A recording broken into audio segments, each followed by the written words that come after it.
assister à un match des plus pénibles. Donc là, évidemment, en marquant dès la 8e minute, Minotti, pour le spectacle, a fait beaucoup.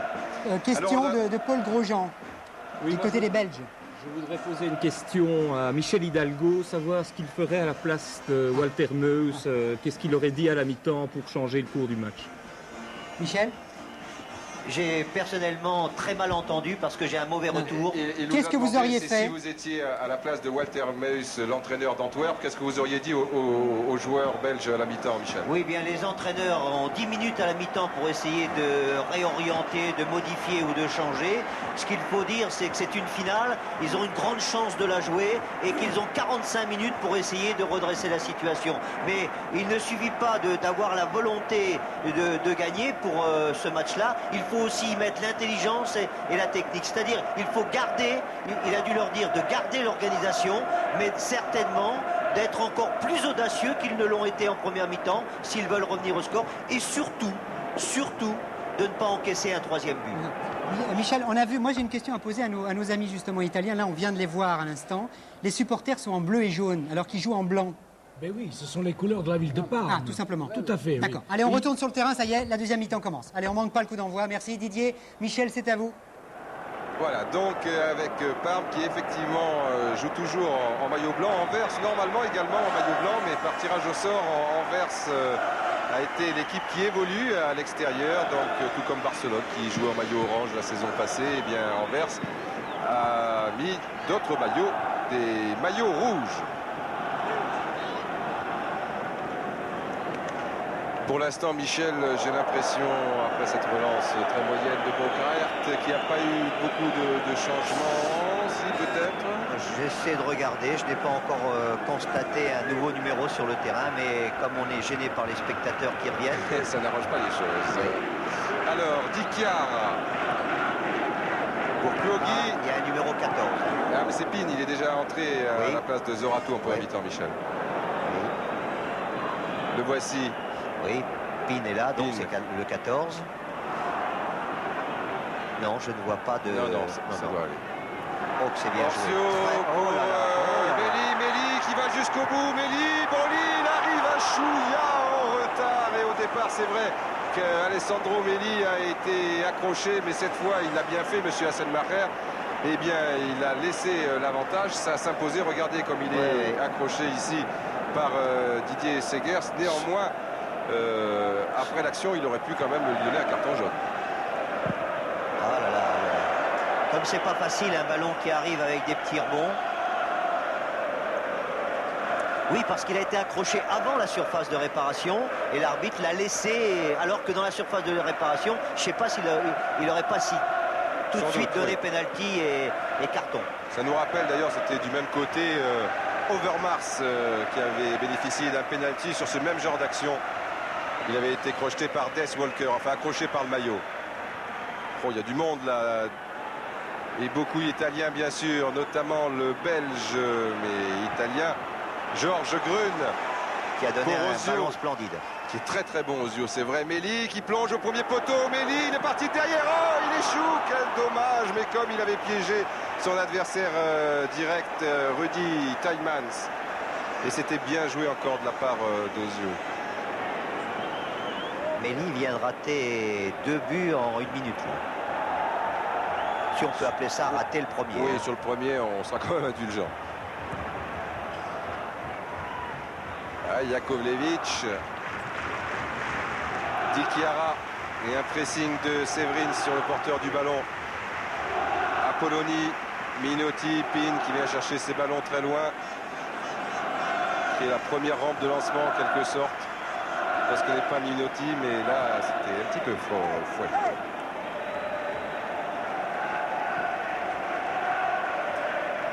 Eh bien, contrairement à ce qu'on l'on constatait autour du stade où il y avait du vent, il n'y a pas sur le terrain un vent qui semble gêner les joueurs, même s'il est légèrement favorable maintenant pour les Belges.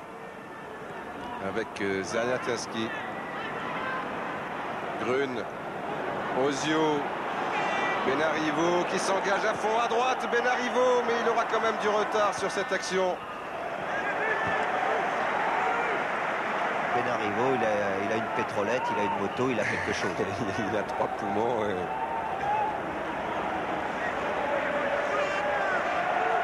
Et Ozio pareil, hein, je crois. Ah oui, oui. Mais il fait moins de courses Oui, longues. oui. Les efforts sont quand même moins violents. Di Chiara. Di Chiara où il n'y a quasiment personne au centre. Obligé, il s'est pratiquement bien engagé. Di Chiara, dommage. Jakovlevic pour un ballon de contre. Avec à gauche Zariatinski, à droite Severin qui a laissé le couloir pour Lenov. Mais Jakovlevic n'a pas vu du côté de Lenov, c'était du côté droit. Et il a essayé de jouer avec Zerna. Kinski. C'est dur de jouer long et juste.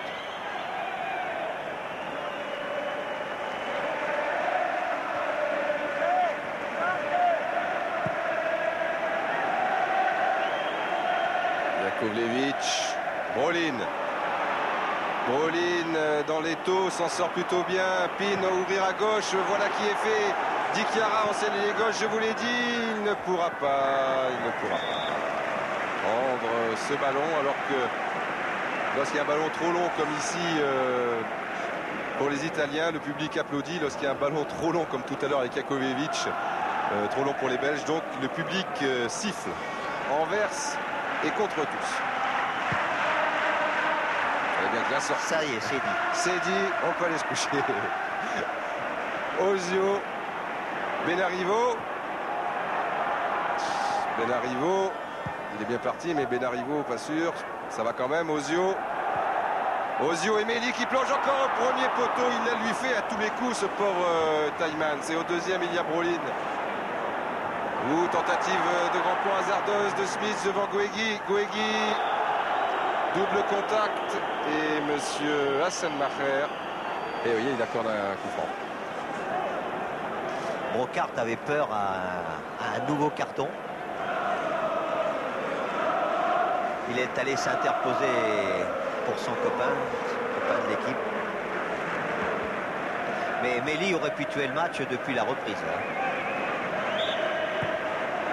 Ozio. Dégagement Jakovlevic. Di Chiara.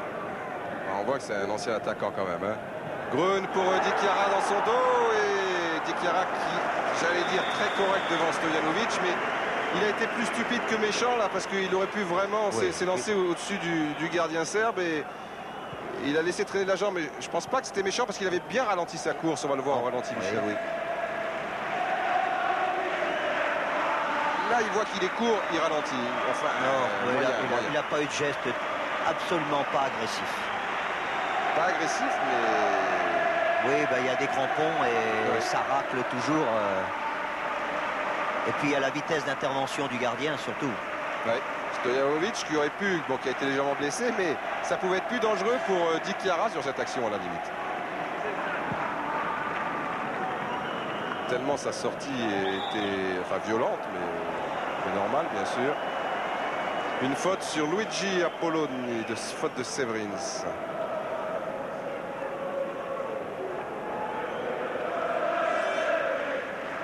Bien, le jeu italien n'est absolument pas prudent, comme quelquefois on peut voir dans des équipes italiennes lorsqu'ils tiennent un score. Au contraire, il y a toujours cet engagement, cette intelligence tactique et surtout de l'audace. Beaucoup d'audace dans leur jeu. Et c'est agréable lorsque les Italiens évoluent de la sorte parce qu'ils ont vraiment de très très bons joueurs. Et c'est dommage que ce talent, comme on l'avait vu un petit peu en terre de foot samedi dernier, soit parfois gâché par des tactiques trop défensives. Ici, on est très très offensif comme Benarivo qui, en continuant son petit pressing, a une touche. Brolin. Allez, faute de Smith. Non, l'arbitre laisse jouer. Décidé de laisser l'avantage pour la deuxième mi-temps. Brolin qui cherchait une touche ou un corner, il a trouvé une touche. C'est un petit peu coupé les cheveux. Et jeune premier. Oh, il a toujours son visage poupin quand même. Oui. Mais son jeu est plus affermi. Devancé ici par Schmitz. Kikens. Ils ont du mal au niveau de la relance. Il y a toujours un pressing des joueurs italiens qui sont très bien placés dans l'entrejeu. Grun, Pin. De nouveau Georges Grun. Bien fait pour Ozio. Ozio, attention. Ah, il y avait Brolin et Méli aussi si ça passait. Les Belges sont un petit peu asphyxiés depuis le début de cette reprise. Et ils commettent des erreurs techniques comme ici avoir trop poussé son ballon. On avait pu constater encore le jeu collectif d'Ozio. Quand il avait débordé, il a tout de suite regardé à qui il pouvait donner en retrait. Marco Ozio formé au Torino. Et ensuite est parti à Empoli. Il n'a pas réussi à Torino. Et à propos de Parme et Torino, on annonce Enzo Sifo, bien fait ce grand pont, dommage.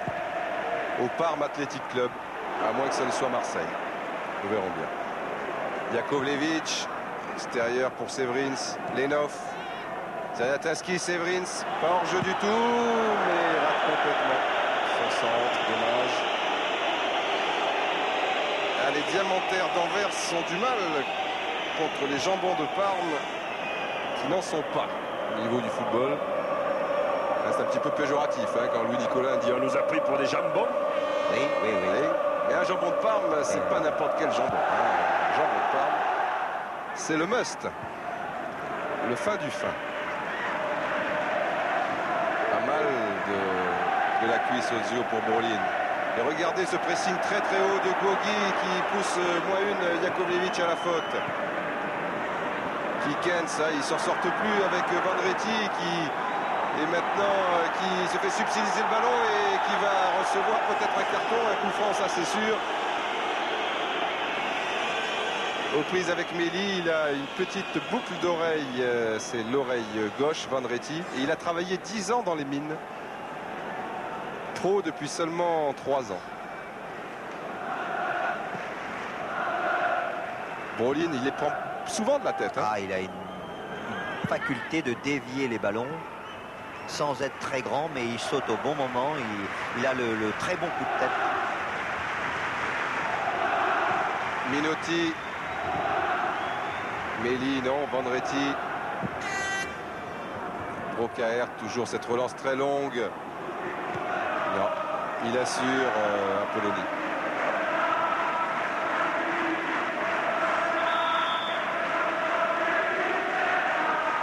Un changement dans l'équipe belge. Oui, c'est Van Verdegem qui va remplacer Jakovlevic qui a 31 ans et qui a dû trouver ce terrain de Wembley bien grand. Et c'est vrai qu'il n'est pas toujours très bien soutenu dans l'entrejeu. Donc Van Verdegem qui lui a 30 ans. Enfin. Ah, mais il rentre quand même avec de la fraîcheur. Hein. Oui.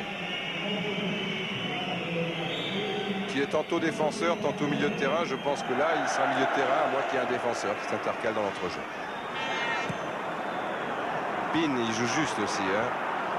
Méli pour Gogi. Brocaert.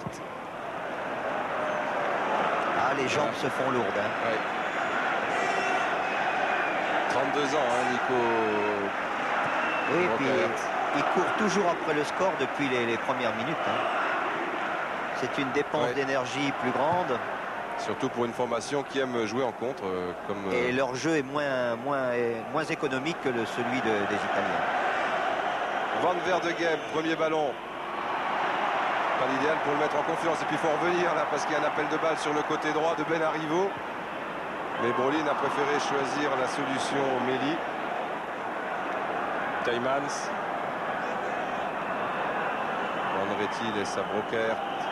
Schmitz. Taimans. Lenov. On n'a pas trop vu. Il n'a pas eu le rayonnement qu'on attendait de lui dans cette équipe belge. C'est le poumon de l'équipe, c'est un petit peu celui qui oriente tout le jeu. Méli, Di Chiara qui est passé encore. Di Chiara, tentative de 1-2 avec Méli, pris à contre-pied. Méli qui récupère le ballon. Di Chiara. Et Kikens pour la contre-attaque avec Lenov. Mais il y a 4 joueurs en défense côté italien pour les deux éternels, Zanatinski et Severins. Alors il est obligé de la faire circuler un peu dans l'entrejeu. Zerna, Tinski. Mais non, ça manque de précision. Brolin, oh là là. Il y a beaucoup de joueurs disponibles dès qu'un joueur italien a le ballon. Il y a tous les équipiers qui sont souvent aptes à le recevoir. Tout le monde bouge.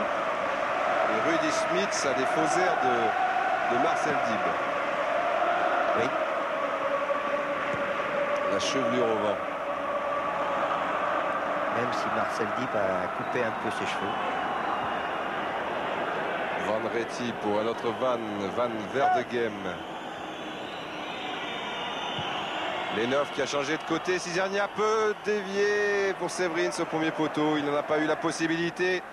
Kiffens très courageux, mais Dick Chiaria est un très bon joueur. D'ailleurs, il évolue relativement régulièrement maintenant en équipe nationale. Pin est un bon régulateur, tout comme Stefano Cuoghi. Mais j'aimerais bien voir Asprilla quand même dans cette partie. Meli, 1-2 avec Cuoghi qui relance sur Meli. Meli qui pousse un peu trop son ballon. Bonne sortie de Stojanovic, c'est pas terminé, ça l'est. Oh, quelle petite maladresse au niveau du contrôle qui lui a été fatal, Michel. Oui, mais il ne faut pas oublier que Meli fait beaucoup de terrain, a souvent des occasions. Et on le disait tout à l'heure, il aurait déjà pu tuer le match. Regardez là, un petit crochet et certainement qu'il éliminait le gardien. Il a voulu piquer un peu son ballon. Mais ce qui est important, c'est qu'il est toujours là. Et toujours dangereux pour la défense adverse. Et vous avez vu comme Cuoghi était allé franchement sur Segers. Oui. Il a fait un retourné avec son tibia.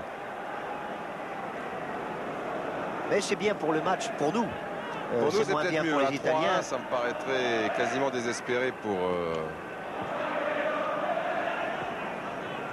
pour les supporters belges, qu'ils soient de Wembley ou du Cercle des Passionnés. 4 occasions nettes, rien que pour le seul Meli. Ça nous rappelle Viali sur cette même pelouse avec la Sampdoria, mais enfin Meli a quand même marqué au moins un but. Et même un autre refusé. Van Reti.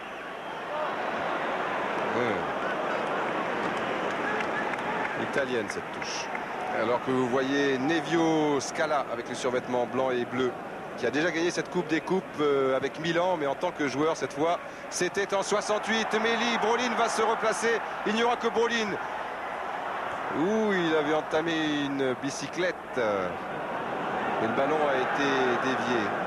On sent que Meli est un petit peu moins confiant parce que là, il n'a pas tenté le dribble dans les 16 mètres. Oui, alors qu'il y avait 2 joueurs belges pour Brolin, donc la bonne solution aurait été peut-être de tenter le dribble, Michel, effectivement. Oui, oui. Mais il doit se poser des questions, c'est vrai. Il va frapper directement. Van Reti remet dans le paquet, il est hors jeu, Zaliatinski, pas de beaucoup.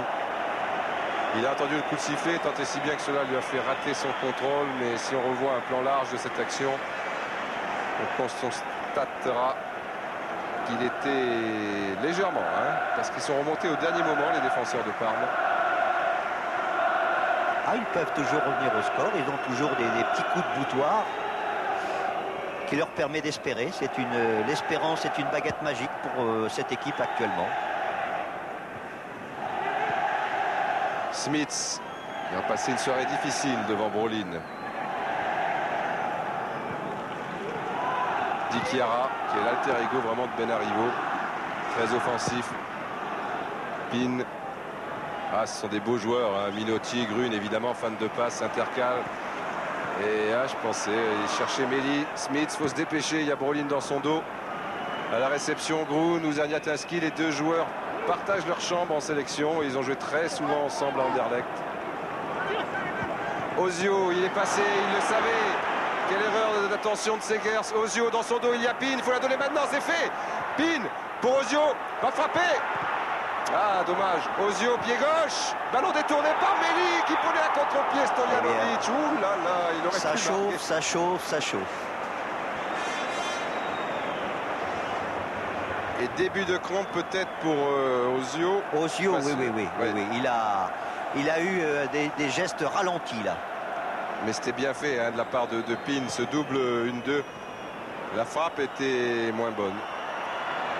Entre-temps, la défense parmesane n'a pas eu trop de difficultés pour enrayer cette attaque belge. Méli, lui, aura plus de difficultés, c'est évident, sur cette balle en profondeur. Segers pour Lenhoff. Severins. Oh, bien fait. Dommage, faute de Dikiara. Dommage. Mais les grands gabarits comme Brokaert vont pouvoir monter sur ce coup franc. Encore un beau geste, un bel enchaînement de Severins. Malheureusement stoppé irrégulièrement. Dommage. Lenhoff, l'idéal, ça serait entre la défense et le gardien de but. Mais il y a Ozio qui couvre quand même. De très loin, il était parti, Severins. Belle tête, bien joué. Ah oui. Et puis il était pas très gêné et il avait beaucoup d'aisance pour faire ce coup de tête là. On va le voir. Si, il y avait un de ses équipiers devant lui qui l'a empêché un petit peu de rabattre de la tête. Encore Brolin. Ah oui. Teumans, Van Verdegem. Mission impossible pour Severins. Une faute. Sur Benarivo. Antonio. Et il va le recevoir, le carton absolument.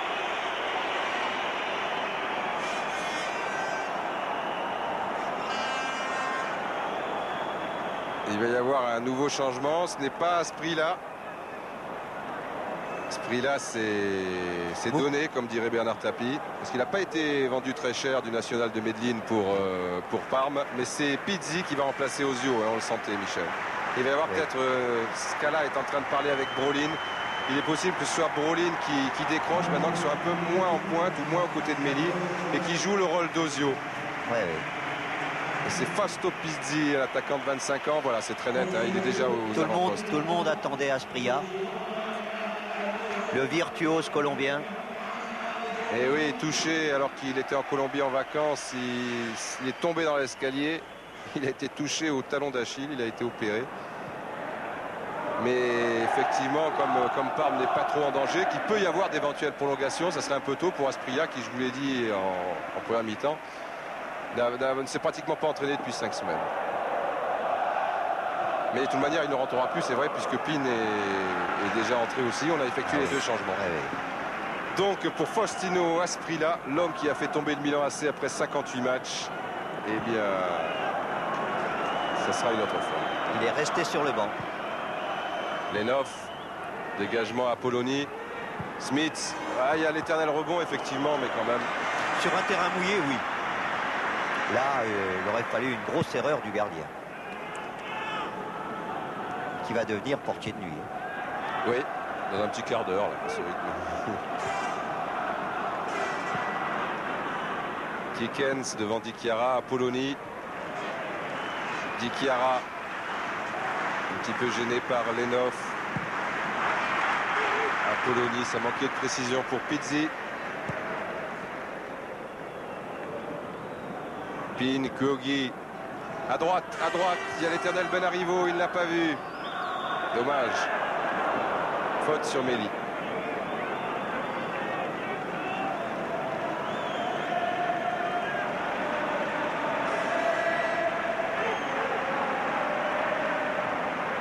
Brolin, Pizzi, Brolin, Benarivo, oui.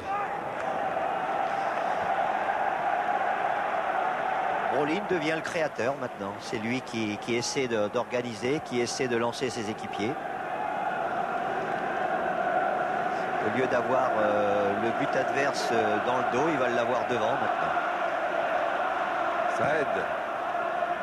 Bonretti, Zerniatinski, devancé par Grun, qui est très bon de la tête. Kuogi, Dikiara. Dikiara qui feinte toujours le débordement. Oh, il ne va pas y aller tout seul. Oui, il va y avoir une faute. Dikiara, encore lui. Non, l'arbitre n'intervient pas. Il était en bout de course. Mais enfin, il a failli nous faire mentir. Alberto. On stigmatise toujours les les actions individuelles des attaquants, ben, on vient de s'apercevoir que même les défenseurs, avec de la technique et avec également du culot, ils peuvent le faire. Kiekens devant Pins, était à la régulière. Encore Di Chiara, plus souvent ailier gauche, carrière gauche. Il y a Pizzi, il y a Méli qui va au deuxième poteau. Il y a toujours Pizzi, Méli au premier poteau cette fois. Et Teumans dans une position pas vraiment académique, mais pas facile, a plus dégagé ce ballon. Mais la deuxième course de Di Chiara était difficile. Hein. Et là, il ne pouvait pas aller jusqu'au bout. Hein. Non. Mais il a fait une bonne passe. Corner rentrant dégagé par Teumans. Severins, Kiekens. Bon, j'aurais jamais compris son poste. Hein. Il est tantôt côté droit, tantôt à gauche, tantôt milieu, défenseur. Grun. Brolin tout de suite. Ah, ça va être juste. Après, il serait hors jeu. C'est pour ça qu'il est allé directement et que Oui. Vendretti. Hein. Vous voyez la lucidité. Hein. Il l'a encore à 20 minutes et 30 secondes de la fin. Il a jugé très très vite la situation. Pizzi a bien fait en retrait. Dommage, a été un peu chargé en l'air. Vendretti, prolongé pour Kiekens. Zaniatinski. Alors au centre, Severins c'est seul pour 3 joueurs italiens. Ah, il y a faute. Faute de Kuogi, Stefano. Alors là, je sais pas, on parle un peu italien, un petit peu français, belge, peut-être flamand. Coup franc dangereux parce qu'il y a des très bons joueurs de tête. Il y a Severins Dans l'équipe, tout à l'heure qui avait pris le dessus. On va peut-être le jouer à 2 ou 3. Il y a Van Verdegem, le 14, qui est pas loin du ballon. Severins, c'est pas lui qui en prendra de la tête puisque c'est lui visiblement qui va tirer ou qui est dans le coup court. Non, il va se replacer maintenant. Et ça va se jouer entre Lenoff et Van Verdegem. Le gaucher. À moins que Segers venant de très très loin. C'est Van Verdegem. Ballon détourné avec l'effet d'optique là un petit peu. On pensait que ça pouvait tromper le gardien, mais non. Le match n'est pas joué. Loin s'en faut. Et puis il n'est jamais très bon de rater autant d'occasions. Il y a quand même une domination italienne, mais justement, comme vous venez de le dire, ils n'ont pas marqué. Le gardien n'est pas sorti. Tête de Kiekens, de Teumans plus exactement. Et une belle occasion. Alors que c'est Kiekens ici, mais je crois que c'est Teumans qui avait repris ce ballon de la tête. Oui, c'est le 4. Bonne occasion hein, sur les coups de pied arrêtés. Et ça ne doit pas passer loin. Hein. Oh non, ça passe pas loin. Et surtout, il avait la possibilité de mieux la cadrer, quoi. Enfin, Et comme elle était piquée, elle lobait le joueur qui était près du poteau. ouais. Gabriel Pin.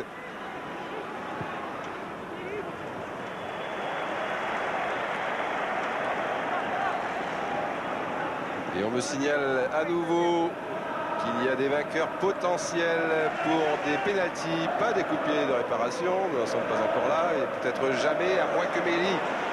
Méli, non. Donc pas sur cette action. Et donc des pénaltys code 36-15 stade 2.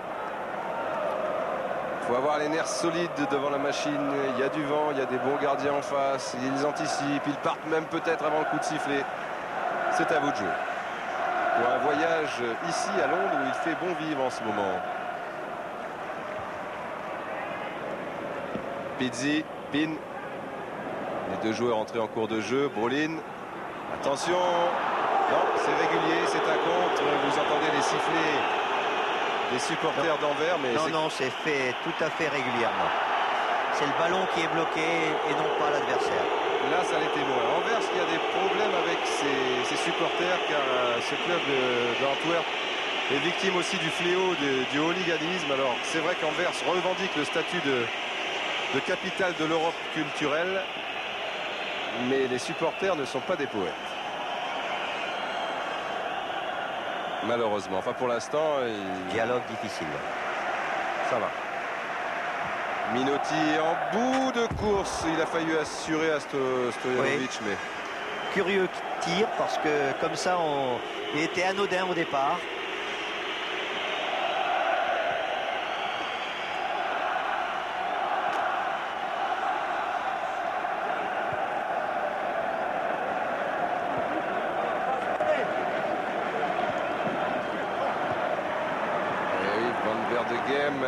Lenov qui préfère le côté gauche maintenant visiblement. Ça va être difficile car Grun est bien placé. C'est un bon tacle, l'arbitre laisse jouer. Minotti, belle pichenette pour Grun.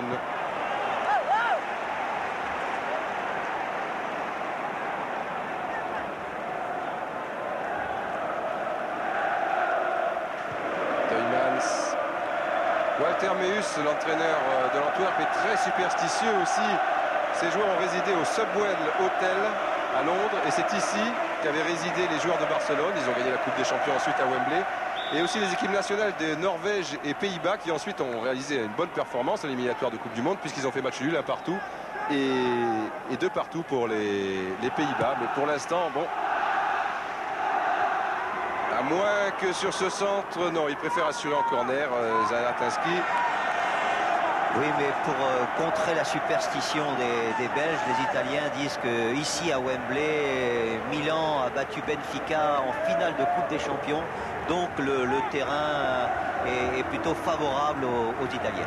Oui, mais Meus vous rétorque que la Sampdoria l'année dernière sur ce même terrain de Wembley a perdu contre Barcelone. Bon, il n'y avait plus besoin de faire le match. Alors, ça part de très loin. Meli, Lenov, Smith.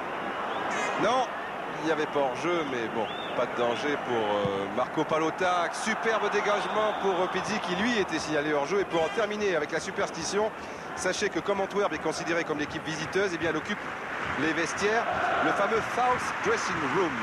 Et les Anglais fous de statistiques ont remarqué que depuis la finale de la Cup, depuis qu'elle se joue à Wembley, c'est-à-dire depuis 1923, l'équipe installée dans le vestiaire sud a remporté 3 fois plus souvent le match que celle installée dans le vestiaire nord.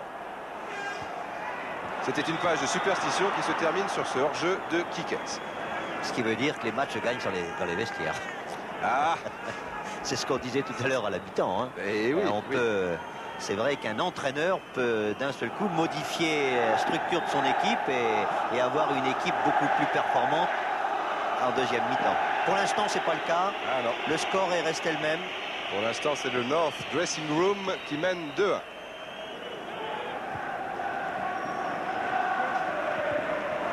Séverine, c'est pas facile devant Benarivo qui arrivait bien dans son dos.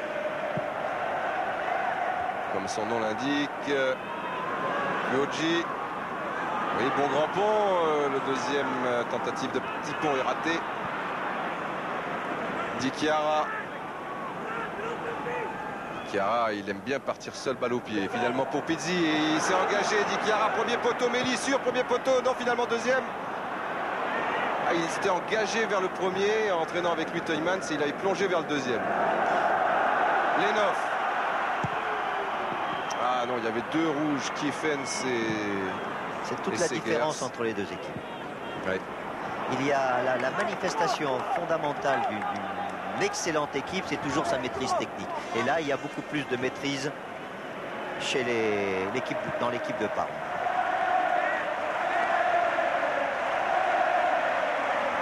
Benarivo, lui, qui a enlevé ses protèges tibia. Et supporter belge qui paraît anéanti. Allons. Il reste quand même 13 minutes dans cette partie. C'est largement suffisant pour revenir au score. Oh oui, il peut s'en passer des choses en 13 minutes. Quelquefois, il ne se passe rien et d'autres fois, tout est modifié. Di Chiari, alors, lui, c'est le roi du dribble. Il est passé, dommage. Il est tout en contre-pied, comme souvent les gauchers d'ailleurs. Ah, c'est un bon joueur, hein, Alberto Di Chiara. Les deux arrières font un match remarquable.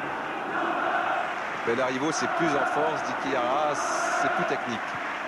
Mais l'efficacité est la même des deux côtés. Regardez l'extérieur du pied, comme ici pour Kogi. Pas beaucoup derrière gauche qui joue de l'extérieur du pied comme cela, hein, en Europe. Oh, bien qu'il y ait souvent chez les arrières maintenant les défenseurs des ailiers repentis, des attaquants repentis, donc qui ont une technique et une grande habileté. Mais quand même, l'extérieur du pied, même chez les attaquants, comme ça, sans élan, hein, on ne le voit pas beaucoup, Oui, Michel. oui, oui. Trop peu. Le match ralentit un petit peu, la fatigue qui se fait sentir. Il y a une équipe qui va commencer à essayer de garder son résultat maintenant et gagner un tout petit peu de temps sur chaque coup de pied arrêté. Méli devancé par Tuymans. Piogi, le tandem Dikiara. Dikiara qui va aller jusqu'au bout, redresser Stojanovic et ses tentacules. Et c'est comme toujours son long short. Cela étant, il est quand même, il a une lourde part de responsabilité sur les 2 buts, surtout le deuxième. Je n'aime pas beaucoup souvent la célébration des arrières offensifs, mais aujourd'hui je suis obligé de reconnaître oui. que ce que fait Dikiara, c'est de la qualité aussi bien dans l'action physique que dans l'action technique.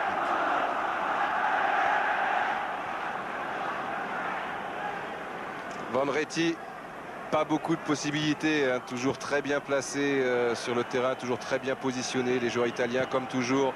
Pin qui a voulu relancer directement sur Pizzi.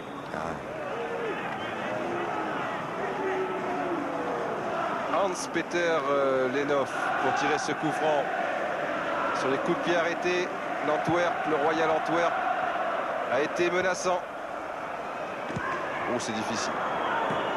Van Verdegem a tenté quelque chose de très difficile en reculant cette reprise de volée. C'est un peu tout ça, un peu à la désespérée. On ne sait plus que tenter pour surprendre cette défense, pour déséquilibrer cette défense. Et quand un ballon arrive, même difficile, eh bien on tente un geste. Quelquefois qui peut sauver. Et la touche est pour Méli qui la laisse ou il la laisse pas? Oui, il la laisse à Benarivo. Directement pour Pizzi. Les troupes fraîches. Pizzi, il faudrait un soutien, il n'y en a pas beaucoup. Benarivo, lui, a été moins entreprenant dans cette deuxième mi-temps, le voici. Il en faudrait un aussi, il faut se dépêcher. Grun. Pizzi. Pour Pin. Véritable métronome de l'entrejeu. Il a du Chambrolin et il aime ça. Et il a vu partir Kouogi. Mais c'était sans doute Méli qui était au départ en position de hors-jeu. Et non, Kouogi, Stefano qui vient se replacer ici.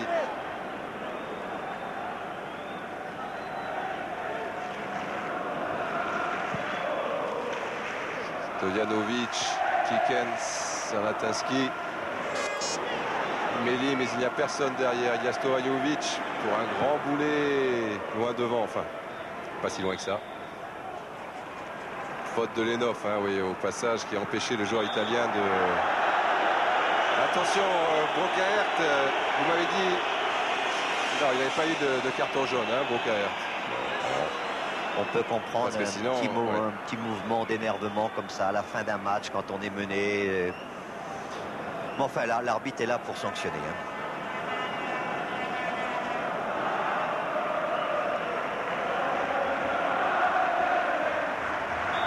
Méli et Pizzi aux avant-postes. On ne va pas jouer dans les pieds, mais loin devant, où il y a aussi Brolin sur le côté droit. Méli. Méli derrière Brolin. Au centre, Pizzi. Brolin l'a vu. Dans son dos, il y a Kouogi. Et Pizzi l'avait vu aussi. Il n'y a pas de hasard, hein, ce n'est pas des coïncidences, ces beaux enchaînements. Pin. Attention à ne pas faire faute devant Kikens. L'arbitre lui avait laissé un avantage qui n'a été Il plus est trop. autant tombé par fatigue que parce qu'il a été poussé.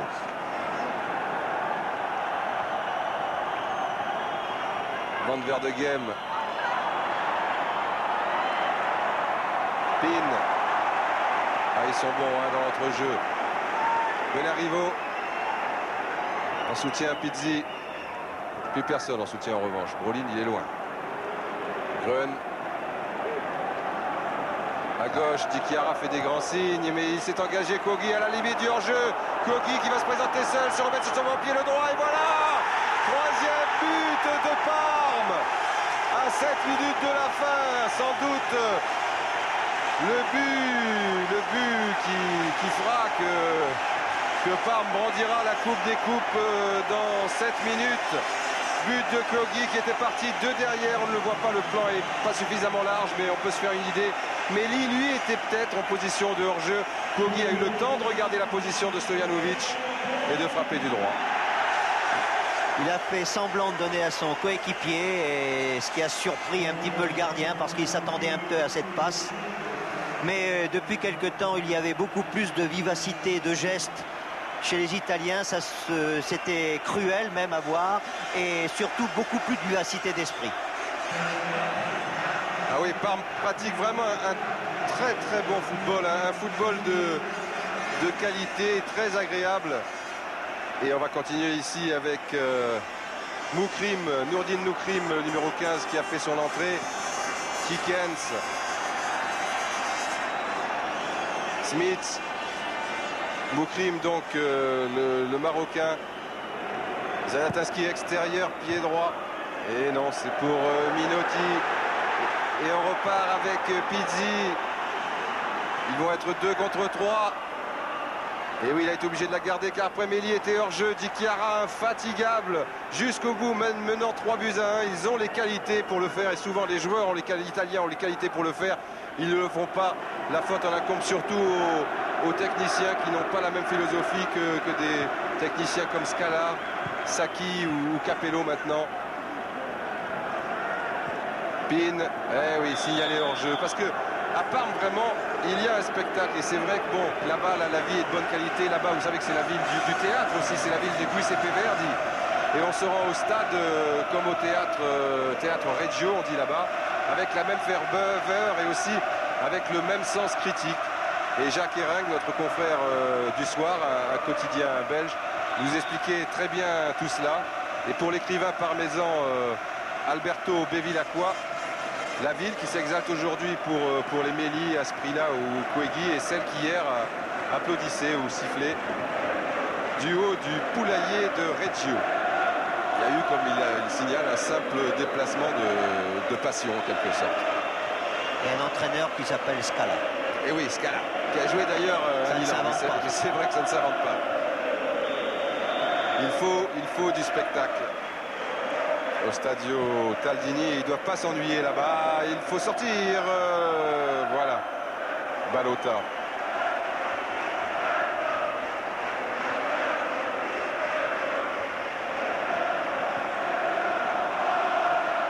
Severins. Oh, beau ballon, mais bien boxé par Balota. Il faut vite revenir. Mais Brolin est lui aussi revenu. Benarivo qui retrouve ses ailes et son potentiel physique. Technique, on va voir ça. Technique, il ne l'a pas retrouvé. Mais il y a encore du gaz dans l'équipe. Hein. Oui. Guogui. Van der de Gem. Il était évident que les joueurs de l'Antwerp, à 4 minutes de la fin, même pas 3 minutes, ne doivent plus trop y croire, mais ils vont être vaillants jusqu'au bout. À la limite du hors-jeu, Lenov qui aurait pu relancer le match. Quel dommage. Mais Balota est bien sorti. Ce deuxième but nous aurait donné des minutes palpitantes. Et certainement que ça aurait donné beaucoup de courage, non seulement aux supporters, mais à tous les joueurs. Il y a eu un arrêt du gardien, mais qui aurait pu être fatal aussi parce qu'il n'avait pas bloqué le ballon. Une crampe. Eh oui, une crampe, et toujours les supporters de Parme. Parme la douce, 3% de chômeurs seulement et 11% pour l'Italie. Mais ça se comprend fort bien qu'il y ait cette crampe parce que ce sont tous des joueurs qui n'ont pas fait un demi-match. C'est-à-dire qu'ils n'ont pas essayé seulement de défendre, comme quelquefois on le voit dans des équipes. Ils ont défendu, ils ont attaqué. Ils ont été superbes. Severins a eu beaucoup de mérite lui aussi. Teumann s'est monté, Brolin bien revenu après une blessure au genou. Il revient en très grande forme en cette fin de saison et il est précieux pour son équipe. qui a joué, on vous le rappelle, hein, sans son attaquant vedette, le Colombien Asprilla. Faute au départ sur Kiekens, absolument. Kiekens en français, ça veut dire poulet. Et lors d'une interview, un confrère belge disait, mais alors il va y avoir un poulet à Wembley. Et lui avait répondu, bah oui, sur cette belle pelouse, je suis sûr que là aussi, il y a des bons vers de terre. En tout cas, l'Antwerp n'a pas été ridicule. Lenhoff, non, il n'y aura personne. Et c'était la principale préoccupation de quelqu'un qui mangeait à nos côtés, un supporter belge tout à l'heure à l'hôtel, Michel, hein, Oui, qui nous disait gagner, perdre, je m'en fous. Le principal, c'est que vous n'en soyez pas ridicule aux yeux de l'Europe. Et ils ne l'ont pas été. Ils sont vraiment, oui. Ils peuvent repartir la tête haute parce que c'est surtout à mettre en exergue la qualité de cette équipe de Parme et le jeu qu'ils ont aujourd'hui déployé. Et je dis bien déployé parce qu'on a vu beaucoup de jeux sur les ailes. Et en voici une d'elles, c'est la droite avec Severins qui s'en mêle un petit peu, la fatigue. Mehdi Chiara, lui, a des réserves. Quand on se baladait en Chiao à l'époque, le vélomoteur, à un moment on tombait en panne, mais il y avait la réserve. Mehdi Chiara, lui, hop, il a appuyé sur le petit loquet là, et il peut tenir encore un petit peu.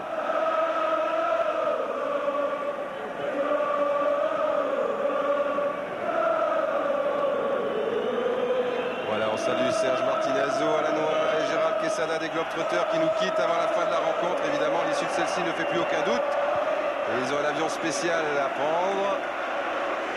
Mais nous allons rester jusqu'au bout ici, jusqu'à la remise de la coupe. Et vous voyez, on est sympa quand même avec nos amis du basket. On ne va pas vous faire le coup de la prolongation. Car sinon, évidemment, ce beau match entre Limoges et Pau Orthez serait peut-être un petit peu tard. Et là, ça sera tout à fait convenable.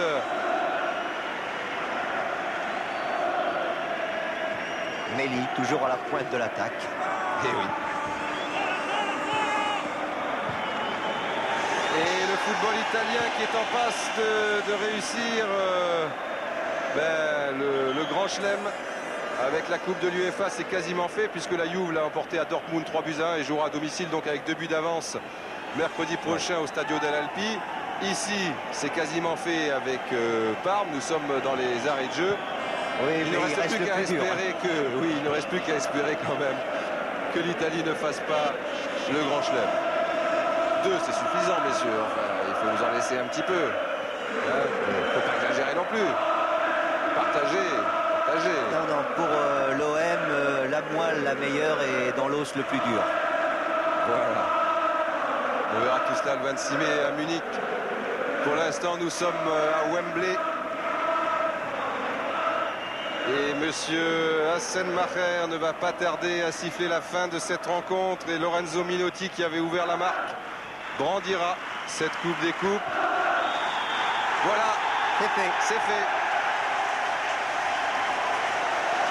Bravo à tous les acteurs parce qu'ils nous ont donné un match vivant, un match où il aurait pu y avoir des rebondissements, mais Parme était trop fort. Et bravo à cette équipe de Parme et à Scala ici. Cette équipe qui évolue vraiment dans l'esprit. On le répète, les joueurs italiens font sans doute partie des meilleurs du monde. Ils ont les meilleurs étrangers. S'ils jouent de la sorte comme cela, ils doivent chaque fois remporter les 9/10 de leur rencontre européenne. Et c'est dommage de gâcher parfois tout ce talent avec des tactiques trop froide, trop glaciale même parfois. C'est moins vrai actuellement et on le voit dans le championnat italien. Et puis ce qu'il faut dire, c'est que c'est un jeu formidable parce que le peuple italien est un peuple artistique, mais en même temps, c'est le football le plus rigoureux du monde. Enfin, il a été le football le plus rigoureux du monde et le plus organisé. Il y a une éducation au football en Italie extraordinaire. Et il est normal que lorsqu'il y a une éducation, il y a récompense. Et oui, mais parce qu'on peut effectivement être rigoureux comme l'ont été les joueurs de Parme ce soir, rigoureux tout en évoluant dans l'esprit et en mettant en avant toutes ses qualités footballistiques. Bravo donc à Brolin. Il y a un drapeau suédois ici qui lui est destiné probablement.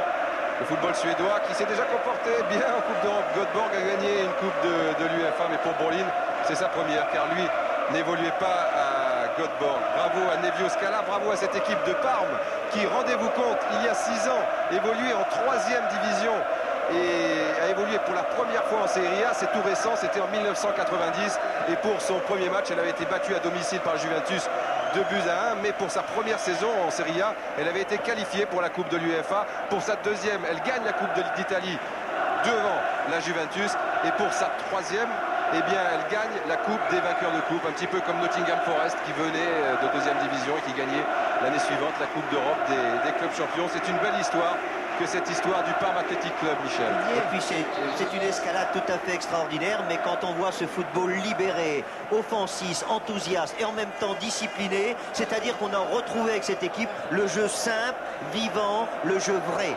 Et il faudrait que tout le monde s'en inspire, car en voyant jouer comme ça, ce sont des motifs d'espoir et de croire dans l'avenir d'un football spectaculaire.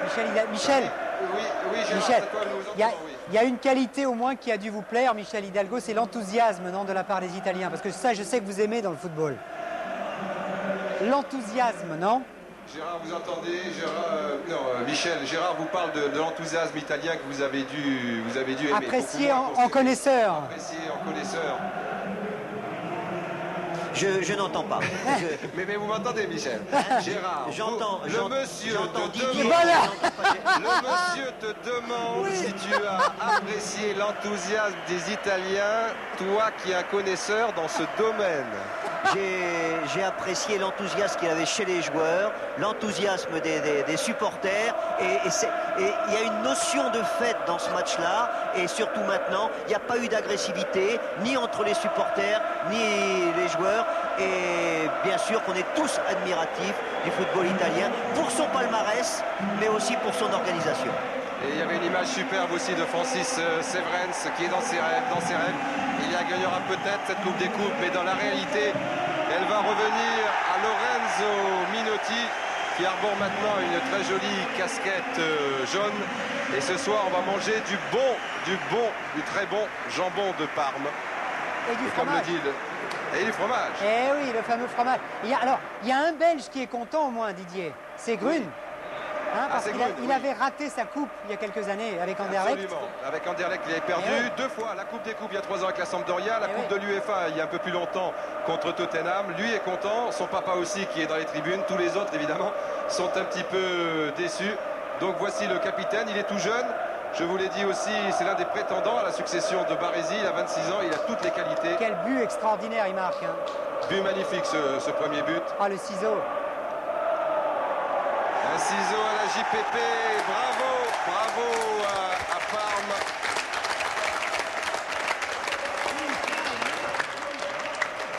Et mon ami de toujours, Théo Colagrossi, doit bomber le torse tel un coq, je le vois d'ici. On n'a pas fini de l'entendre, oh là là, ça va être terrible. Eh bien voilà, Michel, une petite conclusion. Oui, la conclusion, c'est un petit peu ce qu'il y avait en première page de la Gazzetta dello Sport, Parme Italia. Le mot était lié, et bien ce soir, le mot est lié, c'est l'Italie, c'est Parme, c'est le football, et en même temps, c'est la fête. Donc il y a beaucoup de joie dans les cœurs, même dans les cœurs de ceux qui ont perdu, parce qu'il y a moins de déception d'avoir perdu devant une telle équipe. Mais voilà, c'était une belle conclusion signée Michel. Gérard, je vous laisse en compagnie de vos invités, et puis la suite avec le basket qui s'annonce passionnant, vous nous raconterez tout cela. Oui, et on va vivre encore de belles et grandes émotions avec le basketball dans quelques minutes après avoir vécu ce match très spectaculaire. Si vous aimez le sport et si vous aimez le basket, vous restez avec nous parce que vraiment, je vous le jure, vous allez vivre des moments fantastiques avec le basketball tout à l'heure. Je ne vous en dis pas plus pour l'instant. Analyse de nos passionnés, on se retrouve dans le cercle des passionnés, ce beau décor réalisé par Michel Milcan et toute son équipe. Analyse des passionnés, on commence par qui ? Sylvie, Victoria, commentaire sur ce match. En fait, finalement, j'ai noté que ce ne sont pas toujours les meilleures équipes ou les plus grandes équipes qui font les meilleurs matchs. Et ce soir, on a vu vraiment un excellent match, du très beau football. Micro, merci. Les passionnés. Sophie Jacob. Ouais, moi je dirais que c'est vrai qu'ils étaient favoris, ils ont gagné, bravo. Et je voudrais rappeler aussi que c'est la 6e fois que l'Italie gagne la Coupe des Coupes, alors bravo l'Italie. Fiorentina, Juventus, Sampdoria et l'AC Milan. Voilà, et on ajoute Parme maintenant. Sylvie, faites. Moi, je voudrais dire qu'en fait, le Grand Chelem a bien démarré pour les Italiens. Cela dit, mon cœur bat beaucoup plus pour Marseille. Je suis désolée. Donc, le 26 mai, Marseille sera contre l'AC Milan. Mais la Juve a déjà battu au match aller 3-1 Dortmund. Donc, bon, Il n'y a pas de problème. on va voir ce qui va se passer pour les Italiens. Merci mesdames. Vous qui n'êtes pas des vrais spécialistes, mais simplement qui êtes des passionnés de football, merci d'avoir participé à votre façon à ce cercle des passionnés. Alors maintenant, commentaire maintenant des hommes. On a laissé les femmes parler d'abord. Du côté de nos amis belges. Sono italiano io. Vincent de Requem, votre commentaire. Je dois admirer la force de cette équipe italienne et bravo à tous les Italiens, nos amis italiens. Sur le terrain, ça a été exceptionnel. Oui, on a vécu un bon... Je crois que Parme a été plus fort. Je crois qu'il faut tirer un coup de chapeau anversois à Parme.